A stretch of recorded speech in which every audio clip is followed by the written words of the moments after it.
पाहिजे. तुमचंही म्हणणं बरोबर आहे की चुकीच्या महिलांना आयडेंटिटी जाऊ नये.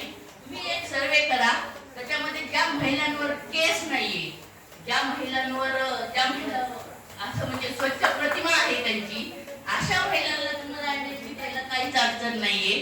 इथं माझ्या काही पत्रकार भगिनी पण आहेत, माझ्या काही वकील मैत्रिणी आहेत, वेळात वेळ काढून तर सर्वजणच आलेले आहेत आणि मी त्यांचे पण धन्यवाद करते. त्या कमिटीवर असताना सुद्धा आपल्या ह्या मीटिंगला आलेले आहेत. आणि माझा मी पुरेचे परिचय देते. आता माझं नाव मीनाक्षी देवकते आणि मी बानाई महिला सेवाभावी संस्थेची संस्थापक अध्यक्ष आहे. सर, माझी सेवाभावी संस्था 2017 पासून फक्त महिलांवर आणि महिलांवरच काम करते.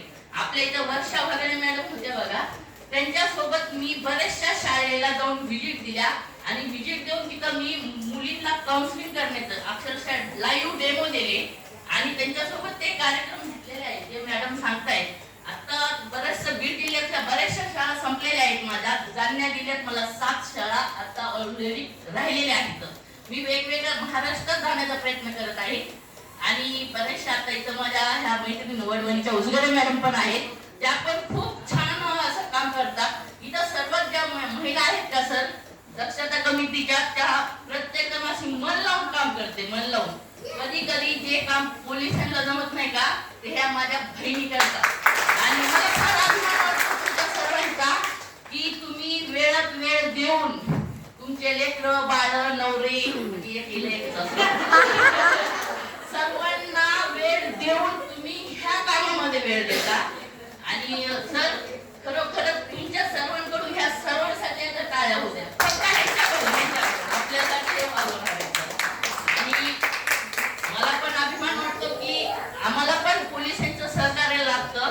आणि मॅडम साठी पण मला अभिमान वाटला की मी पण माधवगावची आहे मॅडम, माधवगावची पाटील गल्लीत राहतो, म्हणजे लहानपण माझं पाटील गल्लीत गेलेलं आहे. आणि मला खूप छान वाटतं की आपण सर्वजणी वर्षातून एकदा का होईना एकत्र येतो. वर्षातून सर फक्त वर्षातून एक मीटिंग होते एक. आणि व्यासपीठावरून आशाताई धनोडे मॅडम, त्यांना तर फारच संघर्ष करावा लागतो. तिथं ज्या दरामध्ये मुली येतात का, ते मी स्वतः अनुभवलेले आहे. त्या मला बऱ्याच वेळेस तिथं काउन्सिलिंगला बोलवतात. त्या मुलींसोबत संघर्ष करणं आणि त्यांना समजून सांगणं म्हणजे बाप रे बाप, भयानक आहे ते, भयानक. मॅडम त्यांना सर्वांना हँडल करतात. मला त्यांचं खरोखर मनातून कौतुक वाटतं की सर, तिथल्या जर मुली बघितल्या ना पल्लवी मॅडम, आपल्या भयानक असतात ना.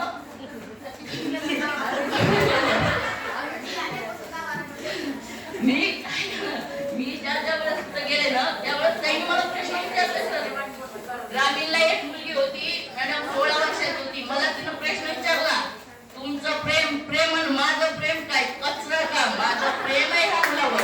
पण मी तिला सांगतो, प्रेम कशासोबत खाते तेच मला माहित नाही. नाही, तुम्ही कधी कुणावर तरी प्रेम केलं असेल ना. त्याला सांग, नाही ग बाई, डायरेक्ट 16 वर्षी लग्न झालं, कशाचं प्रेम आणि कशाचं काय.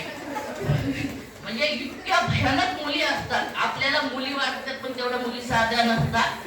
अशा ताईला त्याचा सगळ्यात जास्त अनुभव आहे.